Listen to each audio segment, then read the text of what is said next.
এই মুহূর্তে সবথেকে বড় খবর, ওসি অভিজিৎ মণ্ডলের গ্রেপ্তারির পর এবার গ্রেপ্তার হতে চলেছে বিনীত গোয়েল।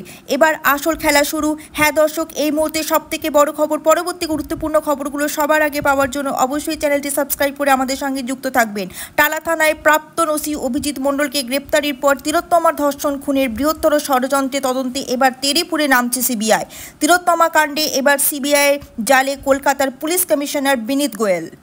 সূত্র মারফত জানা যাচ্ছে সিপি বিনীত গোয়েল গ্রেপ্তারির প্রস্তুতি নিচ্ছে সিবিআই। মঙ্গলবারের সুপ্রিম কোর্টে শুনানি রয়েছে, আর তারপরেই সিপি বিনীত গোয়েলকে গ্রেপ্তারের সম্ভাবনা রয়েছে বলে সূত্রের খবর। এখন শীর্ষকর্তাকে তলবের প্রস্তুতি নিচ্ছে সিবিআই। গতকালকে তিলোত্তমা খুন ধর্ষণের কাণ্ডে গ্রেপ্তার করা হয়েছে টালা থানার প্রাক্তন ওসি অভিজিৎ মণ্ডলকে। সিবিআই সূত্রের খবর, অভিজিৎকে মূলত গ্রেপ্তার করা হয়েছে কর্তব্যের গাফিলতির অভিযোগে। সূত্রের খবর, সেটাও সিবিআইয়ের কর্তারা কোথাও মনে করেছিল যে ইচ্ছাকৃতভাবে এক্ষেত্রে গাফিলতি করেছে অভিজিৎ। কিছু মানুষকে গোটা তদন্তে ভুল পথে পরিচালিত করতে সাহায্য করেছে পরোক্ষভাবে। কিন্তু কেন এমনটা করেছে অভিজিৎ, কার নির্দেশে করেছে? ইতিমধ্যেই টালা থানার ওসিকে বেশ কয়েকবার জিজ্ঞাসাবাদ করেছে সিবিআই। শনিবার গ্রেপ্তারির পর রাত ভোর জিজ্ঞাসাবাদ করা হয়েছে অভিজিৎ মণ্ডলকে। জেরায় বেশ কিছু তথ্য উঠে এসেছে সিবিআইয়ের হাতে। ডিডি, ডিসি স্পেশাল, ডিসি নর্থকেও জিজ্ঞাসাবাদ করেছে কেন্দ্রীয় তদন্তকারী অফিসাররা।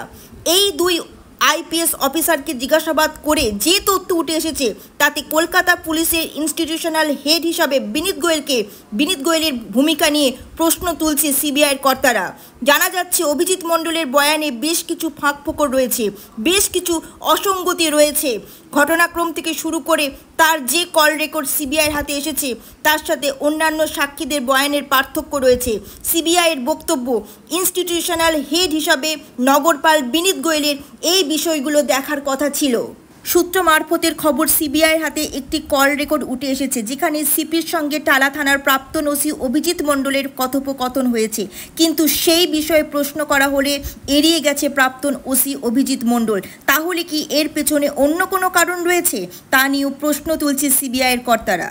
এর আগে 14ই আগস্ট রাতে যখন আরজিকর হসপিটালে ভাঙচুর করা হয়, সেখানে দাঁড়িয়ে সিপি বিনীত গোয়েল বলেছিলেন, আমরা কোনো কিছু ভুল করিনি। আমি আমার অন্তর থেকে বলছি, আমরা কাউকে বাঁচানোর চেষ্টা করছি না। যদি সিবিআই প্রমাণ করতে পারে আমি কিংবা আমার টিমের কেউ কাউকে আড়াল করার চেষ্টা করছি বা তথ্য প্রমাণের লোপাটের চেষ্টা করছি, আমাদের দায়ী থাকবে।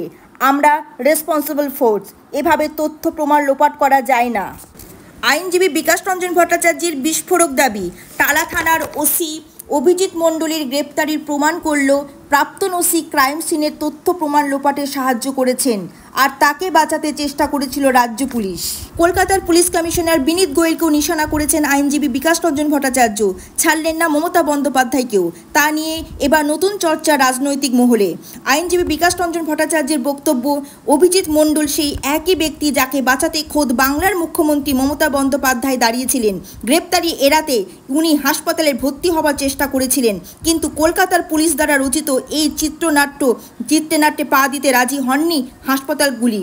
কিন্তু তারপরই হাসপাতালের এক প্রমোটারকে ফোন করে ধমক দিয়েছিলেন মমতা বন্দ্যোপাধ্যায়। এখানে না থেমে আইনজীবী বিকাশ রঞ্জন ভট্টাচার্যের আরও বক্তব্য, প্রতিবাদী জুনিয়র ডাক্তাররা দীর্ঘদিন ধরে দাবি করে আসছেন যে নৃশংস অপরাধটা প্রাতিষ্ঠানিক দুর্নীতির ফল, যা বাংলা জনস্বাস্থ্যকে ধ্বংস করছে। কলকাতার পুলিশ কমিশনার ও মৃত ব্যক্তির পরিচয় করতে এবং অপরাধ ধামাচাপা দিতে সক্রিয় ভূমিকা পালন করেছিলেন, এমনই মতামত পোষণ করছেন আইনজীবী বিকাশ রঞ্জন ভট্টাচার্য।